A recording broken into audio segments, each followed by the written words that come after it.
7 अक्टूबर दिन शनिवार। शायद ही कोई इजरायली इस काले दिन को अपनी जिंदगी में कभी भूल पाए। इस दिन आतंकवादी संगठन हमास ने बिना किसी चेतावनी के इजरायल पर हमला कर दिया। हमास ने 20 मिनट के अंदर में इजरायल पर कुल 5000 रॉकेट दाग दिए। इजरायल की सड़कों पर मौजूद सैकड़ों निर्दोषों को गोलियों से भून दिया। महिलाओं के शव को नग्न करके पूरे शहर में घुमाया और सैकड़ों बच्चों को यतीम बना दिया। ये उस हमास की बर्बरता की कहानी है जिसे बनाने वाले कोई और नहीं बल्कि खुद इजरायल है। कौन है हमास? क्या है इसका इजरायल से कनेक्शन? आखिर इस नफरत के पीछे की वजह क्या है? दोस्तों, अगर आप भी हमास और इजरायल के बीच की सालों पुरानी लड़ाई की कहानी जानना चाहते हैं तो हमारे साथ इस वीडियो में एंड तक बने रहें। दोस्तों, सबसे पहले इस मैप को देखिए।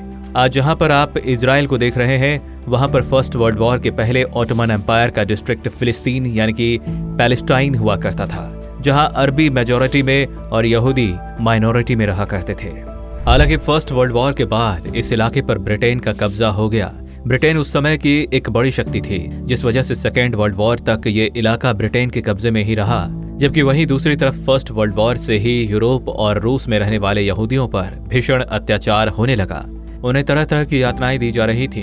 उनका कसूर बस इतना ही था कि वे बेचारे यहूदी हैं। सेकेंड वर्ल्ड वॉर के समय नाजियों ने भी, खासकर हिटलर ने, लाखों की संख्या में यहूदियों को मरवा दिया। अपने ऊपर होने वाले इन यातनाओं से बचने के लिए सेकेंड वर्ल्ड वॉर के बाद बड़ी संख्या में यहूदी फिलिस्तीन में आकर बसने लगे। फिलिस्तीन इसलिए क्योंकि इससे सटा हुआ जेरूसलम था और जेरूसलम से इनकी धार्मिक आस्था जुड़ी हुई थी। एक्चुअली जेरूसलम में मौजूद अलास्का मॉस्क के परिसर में यहूदियों के धार्मिक स्थल टेम्पल टाउन का अवशेष था, जिसे वेटिंग वॉल के नाम से जाना जाता है।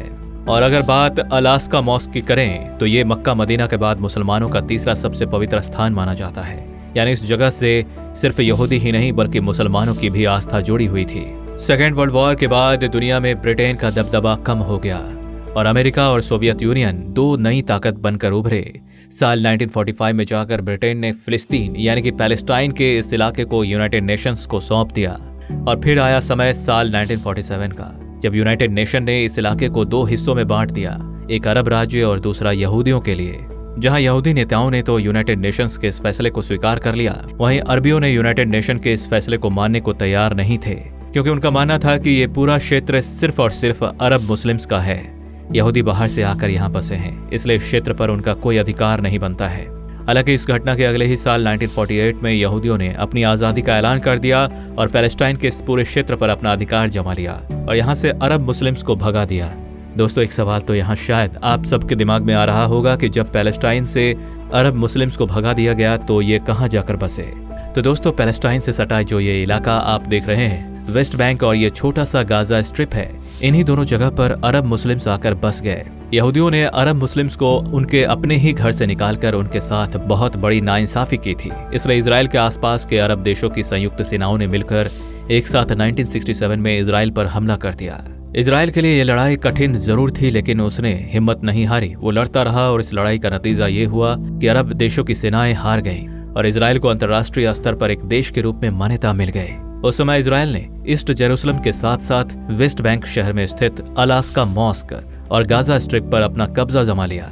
हालांकि बाद में गाजा को तो इजराइल ने अपने कब्जे से छोड़ दिया, लेकिन वेस्ट बैंक और अलास्का मॉस्क पर उसका कंट्रोल आज भी है।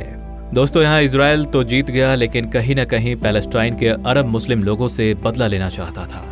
इसलिए उसने गाजा पट्टी में रहने वाले कुछ लड़कों को, जो अपने नेताओं के कार्यों से खुश नहीं थे, उन्हें उन नेताओं के खिलाफ भड़काना शुरू कर दिया। इजराइल के भड़काव के कारण उन लड़कों ने अपने ही नेताओं का विरोध करना शुरू कर दिया। कुछ समय बाद ये नेता तो खत्म हो गए, लेकिन इन लड़कों ने आगे जाकर अपना एक संगठन बना लिया और अपने संगठन का नाम हमास रखा। ये कहना गलत नहीं होगा कि इजराइल का बनाया हुआ हमास अब इजराइल को ही आंखें दिखाने लगा है।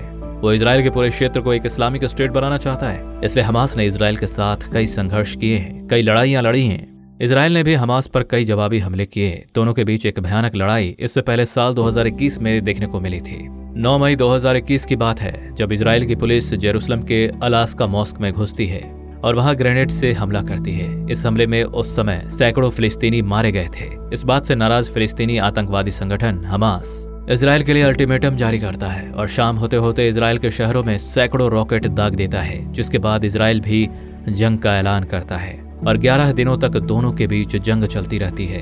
दोस्तों, हाल ही में 7 अक्टूबर को हुई घटना भी साल 2021 की घटना से जुड़ी हुई है। आतंकवादी संगठन हमास का कहना है कि 7 अक्टूबर को इजराइल पर उनके द्वारा किया गया हमला साल 2021 में इजराइल द्वारा उनके धार्मिक स्थल अलास्का मॉस्क पर किए गए अटैक का बदला है। तो दोस्तों, अब जब हमास ने बदले की बात कह ही दी है तो फिर इजराइल कहां चुप रहने वालों में से है। 7 अक्टूबर को भी हमास के हमले के बाद इजराइल ने अपने लोगों का साहस बढ़ाते हुए उन्हें संबोधित करते हुए कहा, We are at war. We will protect our citizens. We will not give in to terror. We will make sure that those who harms innocents pay a heavy price. इससे एक बात तो क्लियर है कि हमास जैसे terrorist organisations का मुकाबला करने के लिए इजराइल पूरी तरह से तैयार है। और इजराइल के लिए बड़ी बात यह है कि उसकी इस लड़ाई में उसके साथ भारत के अलावा Austria, Germany, Canada, Poland, Spain और यूरोपियन यूनियन सहित कई अन्य देश उसके समर्थन में खड़े हैं। जबकि Iran, Kuwait, Pakistan, Afghanistan, Qatar और लेबनान जैसे देश जो कि इजराइल के चारों तरफ मौजूद हैं, वो हमास के फुल सपोर्ट में हैं। और आप देख ही सकते हैं कि ये सारे मुस्लिम कंट्रीज हैं जो आज भी इजराइल से नफरत करती हैं। और इस नफरत की वजह है मैं आपको पहले ही बता चुका हूँ। फिलहाल हमास के हमले के बाद अब एक और आतंकी संगठन का नाम सामने आया है जो हमास और इजराइल के इस जंग में कूद पड़ा है। इस संगठन का नाम है हिजबुल्लाह, जो इजराइल को अपना दुश्मन मानता है। एक्चुअली हिजबुल्लाह हमास की ही तरह एक आतंकवादी संगठन है जिसका लेबनान में आज तक कई इलाकों में राज चलता है। हमास के हमले के बाद हिजबुल्लाह ने भी इजराइल के सैन्य संगठनों को निशाना बनाया हुआ है, जिससे निपटने के लिए इजराइल ने भी अपनी सेना को मैदान में उतार दिया है, जो लगातार अपने दुश्मन से लड़ने का काम कर रही है। वैसे आपको बता दें कि हिजबुल्लाह एक शिया आतंकी संगठन है जो लेबनान में पिछले कई सालों से एक्टिव है। इस संगठन का उदय लेबनान में चल रहे गृह युद्ध के दौरान हुआ था। तभी से ये लगातार अपने मंसूबों को अंजाम देते आया है। कहा तो ये भी जाता है कि ईरान इस आतंकी संगठन को फंडिंग करता है और तमाम तरह के हथियार भी मुहैया कराता है। ये संगठन पिछले कई सालों से लेबनान में इजराइल के खिलाफ लगातार आग भड़काने में जुटा हुआ है। इस संगठन के लड़ाकों ने 2006 में भी इजराइल के खिलाफ कई दिनों तक युद्ध भी लड़ा था। फिलहाल एक बार फिर हमास के अलावा हिजबुल्लाह भी इजराइल के लिए एक बड़ी चुनौती बन गया है। इसके आतंकी लगातार इजराइल पर हमला कर रहे हैं और इन सब के बीच इजराइल का कहना है कि वो डरने वालों में से नहीं है। वो हमास और अपने बाकी दुश्मनों को मुंह तोड़ जवाब देगा। वैसे दोस्तों, ये जंग अब किस ओर जाएगी ये तो आने वाला समय ही बताएगा। लेकिन इस पूरे घटना को लेकर आपकी क्या राय है, अपना जवाब हमें कमेंट में जरूर बताएं। वीडियो पसंद आई हो तो लाइक, शेयर एंड सब्सक्राइब करना ना भूलें। Thanks for watching.